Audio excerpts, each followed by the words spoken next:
Bonsoir les amis, c'est avec un réel plaisir que je vous retrouve ce soir pour vous parler des histoires de la loterie américaine qui font la grande histoire de la DV Loterie. Bienvenue à cette nouvelle production. Installez-vous confortablement et prenez la peine d'écouter les vidéos de façon complète, de façon concise et peut-être même de façon régulière afin que vous voyez un petit peu l'enchaînement de nos tâches et afin de comprendre un petit peu la philosophie qui se cache derrière nos publications, parce que vous aurez la possibilité d'avoir les réponses à beaucoup de questions, vous qui ne voulez pas être partenaire de la Grim Support Company. Mais sachez quand même que au-delà du réel, vous devez normalement préparer au mieux votre projet d'immigration. Le projet d'immigration qui s'étend donc sur plusieurs parties essentielles qui normalement est déclenché à partir de votre sélection. Dès que vous êtes sélectionné, les amis, même si vous avez un CN 1 million, sachez que vous avez au moins ce que plusieurs personnes n'ont pas. Par exemple, les 28 millions, les 23 millions qui ont été présélectionnés la dernière fois, il n'y a que eu 140 qui ont été tirés au sort. Et vous devez comprendre tout simplement que cela est d'une très grande opportunité et victoire pour vous.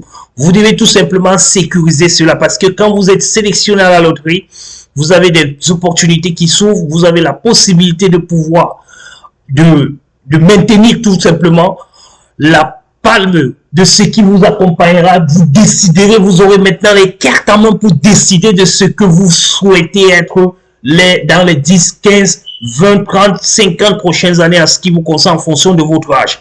Voilà alors les amis, vous ne devez pas lessiver cela, vous ne devez même pas être un seul instant inquiet par rapport à la nature de votre CN parce qu'il s'agit de progression. Il s'agit de progression. Vous avez été sélectionné, 22 millions de personnes n'ont pas été sélectionnées.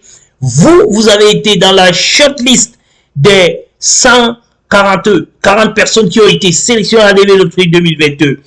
2023 ou alors 2024 en fonction de ce que vous souhaitez, 2024 exactement. Sachez que vous avez une très grande responsabilité et que vous ne devez pas commencer par vous plaindre sur votre CN. C'est un petit peu pour répondre à tous ceux qui viennent en demandant est-ce que les grands CN ont une chance. Il y a eu toujours des grands CN dans la loterie américaine. Depuis 10 ans, plus de 10 ans que nous suivons la loterie américaine, il y a eu toujours des grands CN.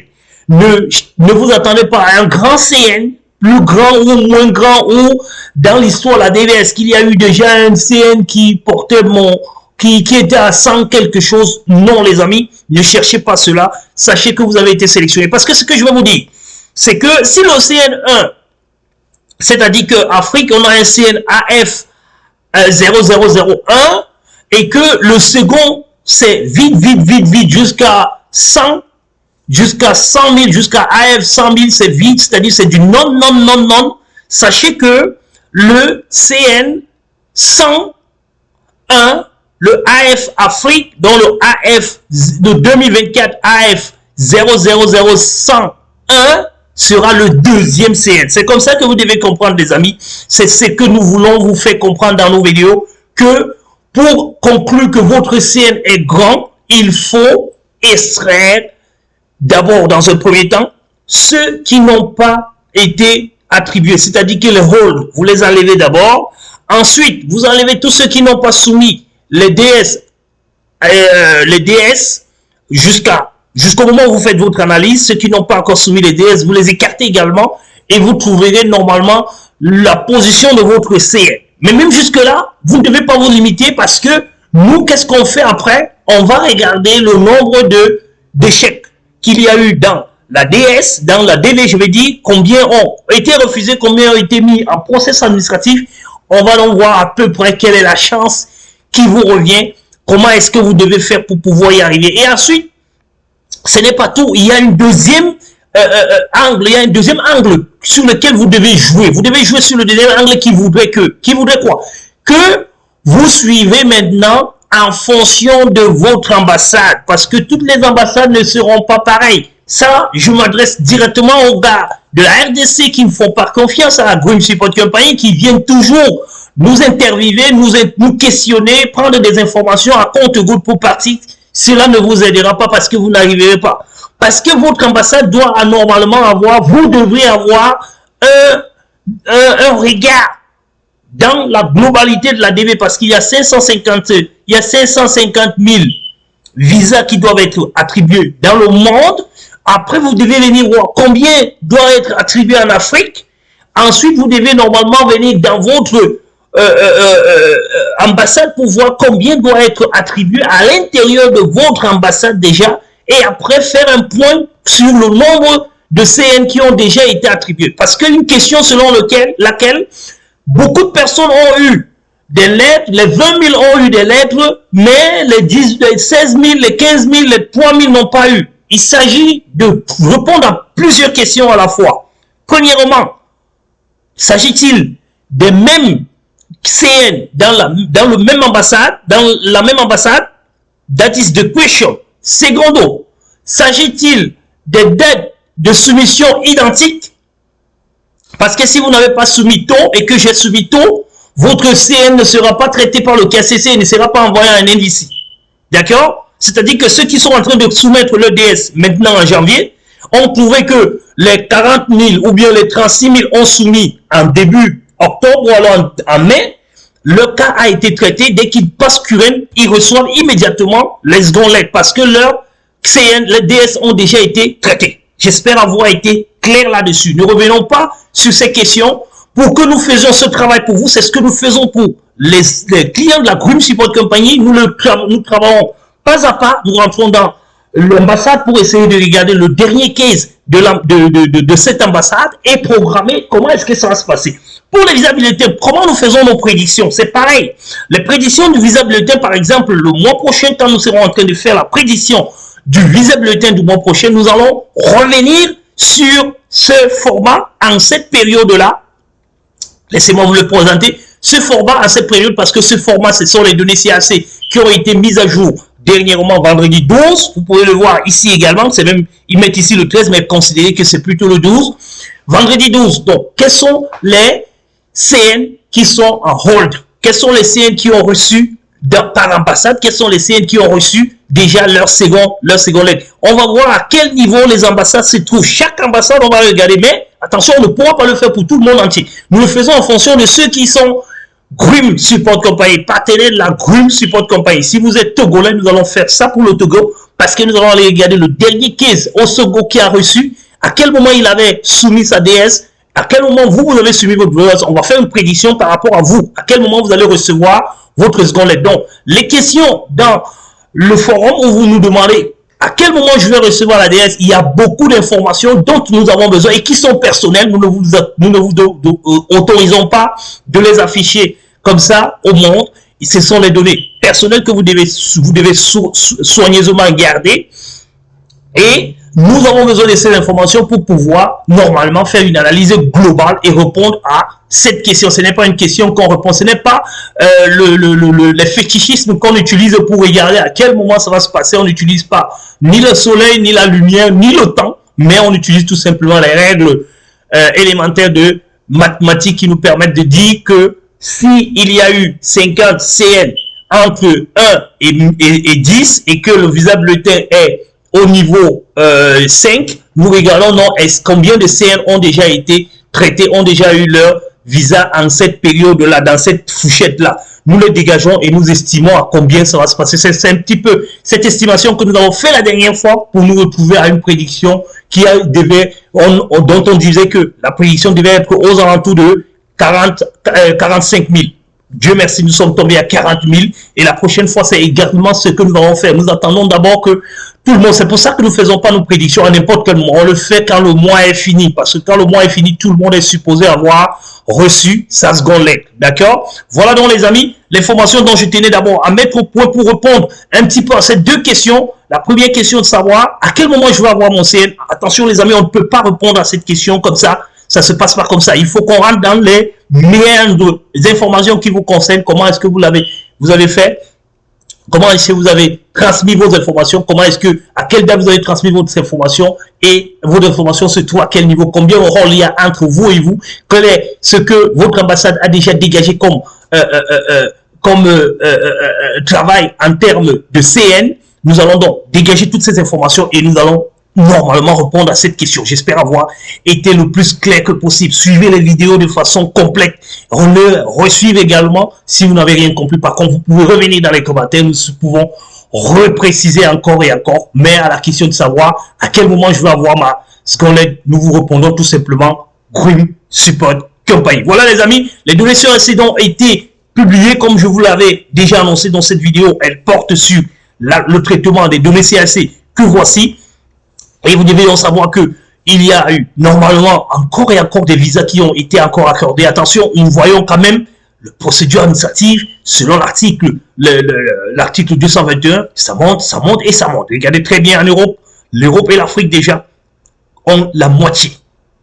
L'Europe et l'Afrique ont la moitié et l'Asie également est en train de grandir. Voilà les trois pôles où le traitement est très massif. Mais sachez aussi que d'une manière ou d'une autre, quand votre DS, votre CN, votre visa vous a été accordé, j'arrive, on vous passe d'abord en procédure administrative pour pouvoir produire votre visa. Dès que votre visa est donc passé, vous allez sauter. Mais nous estimons que cela doit baisser parce que cela ne concerne peut-être pas tout le monde. Mais c'est ici que ce PA devrait se retrouver. On doit vous mettre d'abord en PA, mais pas selon l'article 221. Selon l'article 221, ça voudrait dire qu'il y a votre dossier nécessite un peu plus de contrôle, un peu plus de visibilité pour qu'on arrive. Ça fait quand même 882 CN qui représentent environ 2016 visas qui ont été bloqués à cause de cela. Et sachez aussi, quand vous êtes en procédure administrative, que vos visas sont attribués à quelqu'un d'autre parce que le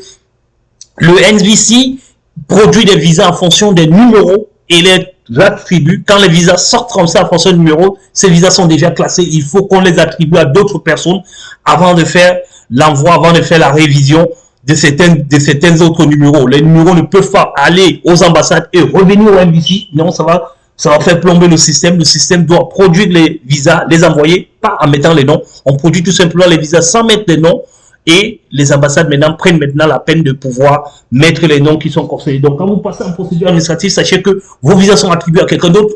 Et si demain, vous sortez de la procédure administrative, ça peut demander du temps pour qu'on trouve des visas pour vous donner. C'est pour ça que les singles, quand ils sortent de la procédure administrative, ils ont immédiatement les visas parce qu'il y a toujours un visa qui traîne. Mais quand c'est les familles, il faut que les visas soient coordonnés. Quand je dis coordonnés, c'est qu'il faut que les numéros se suivent. Il faut quand même que les étalons, on appelle ça les étalons de visa. Les étalons de visa doivent se suivre afin qu'on puisse vous attribuer. C'est pour cette raison que vous serez toujours bloqué. S'il y a une personne qui n'a pas eu de visa, ou alors qui n'a pas été autorisé de visa dans votre famille, dans votre foyer, sachez que vous tous, tout le monde dans le foyer sera bloqué jusqu'à ce que les visas soient attribués à tout le monde, jusqu'à ce qu'on trouve les étalons qui correspondent à tout le monde avant de vous attribuer. J'espère avoir été également clair à ce niveau. Évitez surtout le PA et également les refus, ça monte.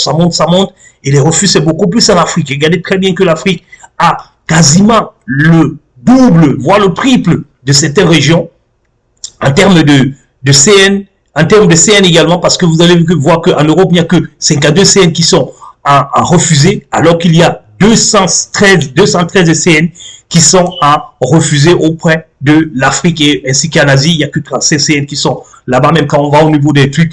En Afrique, il y a trop de refus. Attention les amis, faites très attention, nous vous le disons encore. Nous pouvons même rentrer pour faire l'étude par pays pour voir le nombre de refus. Quel est le pays qui compte le plus de nombre de refus? Je crois que c'est le Cameroun qui compte le plus de refus. Là-bas où on a toujours tendance à faire de la philosophie. Et pourtant, il faut être au-dessus de la moyenne pour éviter un certain nombre de choses. Essayons un petit peu de voir l'ambassade du Cameroun, sachant que le Cameroun regroupe le Tchad et le Cameroun, et redescendons un petit peu vers le bas pour consulter exactement le nombre de refus que nous avons vu. Voilà, vous voyez très bien que ici au Cameroun, il y a 27 refus au Cameroun aujourd'hui avec 318 visas accordés et le plus grand CN au Cameroun déjà attribué, nous sommes à 26 000. C'est carrément le même niveau avec la plupart des ambassades. C'est un peu ça parce que les grands ambassades comme le Cameroun et l'Algérie nous intéressent souvent pour faire une analyse globale de la situation. Donc sachez que ici au niveau des refus Au niveau des refus au Cameroun, nous sommes à 27. Nous pouvons prendre également, Alger par exemple. Nous pouvons prendre également Alger pendant que nous y sommes. Alger, voilà. En Algérie, vous allez voir également que nous ne sommes pas très loin. Les refus sont moins que le Cameroun. Nous allons voir peut-être que, voilà, les refus ne sont que 7. Il n'y a que 7 refus en Algérie. Par contre, dans le ready, il y a 440, il y a 444 qui sont quand même dans le ready. Et avec 9 qui sont en procédure administrative selon l'article,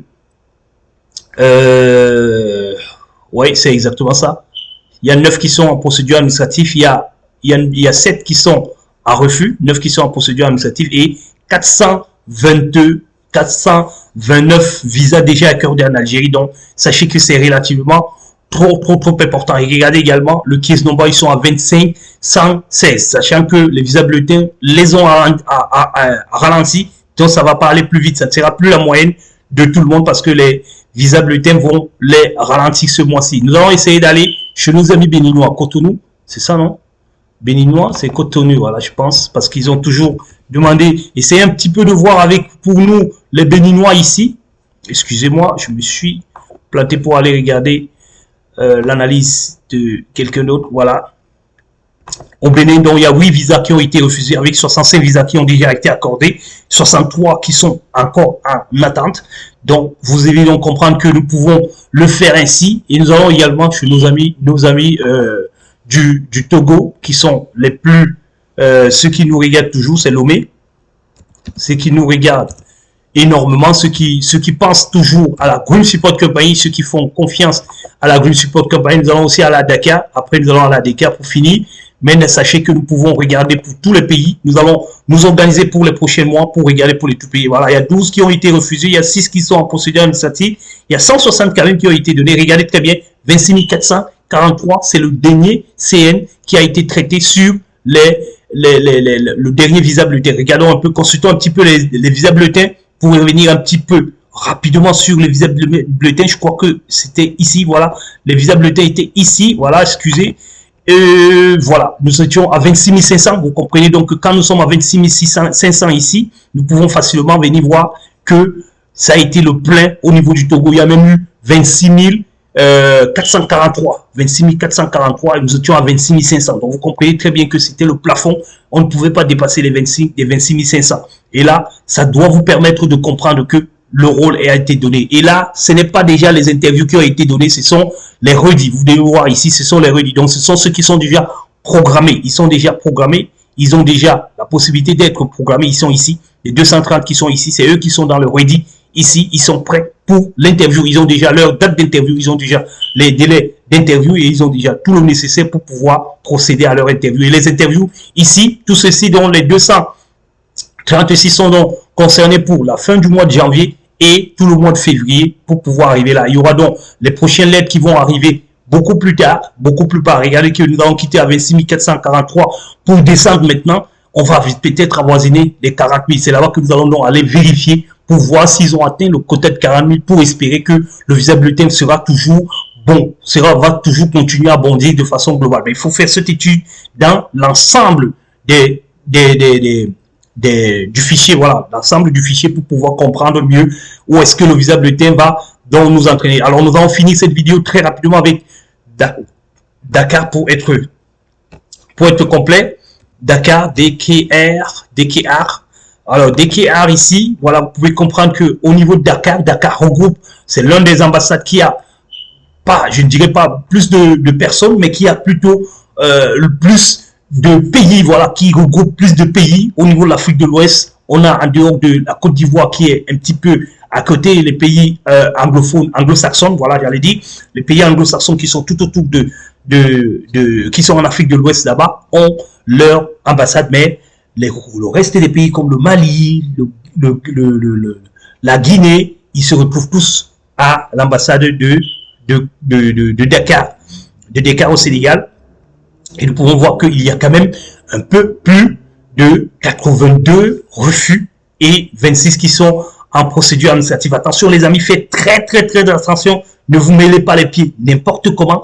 Ne vous aventurez pas dans ce que vous ne maîtrisez pas parce que vous allez perdre une chance inouïe. Si votre dossier est géré par quelqu'un d'autre, faites le contrôler pour vous rassurer que la façon dont il fait, les conseils dont il vous donne sont des conseils qui rentrent dans le bord de l'obtention de votre visa. Ne faites pas des décisions ou alors n'acceptez pas certaines décisions ou alors certains dires, alors que ces dires-là ne vont pas permettre à ce que vous puissiez passer votre interview. Attention, on reçoit beaucoup de clients et beaucoup d'informations, beaucoup de partenaires qui nous parlent énormément des erreurs que beaucoup de personnes commettent souvent ou alors des conseils qui sont souvent donnés à beaucoup de personnes, mais au finish, on se rend compte que, attention, on l'a suivi sur un cas particulier, on a cru le ramener sur un cas, sur votre cas à vous, et pourtant, vous vous plombez après. Attention à ça, ne faites pas ces erreurs-là, parce que ce sont des erreurs de novices, ce sont des erreurs de débutants. Ça peut marcher pour moi aujourd'hui. Est-ce que c'est sûr que ça va marcher pour vous demain?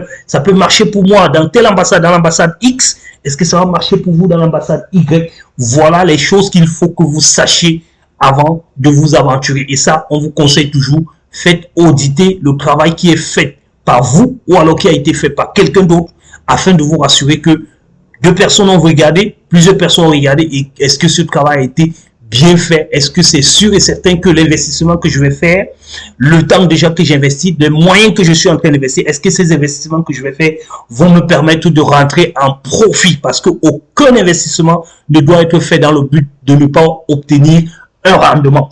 Voilà donc les amis, nous allons nous arrêter là. C'est une vidéo que nous avions voulu faire de façon générale. Elle comporte deux parties. Une partie qui vous explique d'abord la manière selon laquelle, qui essaye de répondre aux questions qui reviennent le plus souvent dans notre chaîne. Et ensuite, nous parlons également des données CAC mises à jour le vendredi. Bonsoir, nous revenons très rapidement. S'il y a un fait majeur avant vendredi, nous allons revenir avant vendredi. S'il n'y a pas de fait majeur, nous serons là vendredi pour vous parler des histoires de la développement. Bonsoir.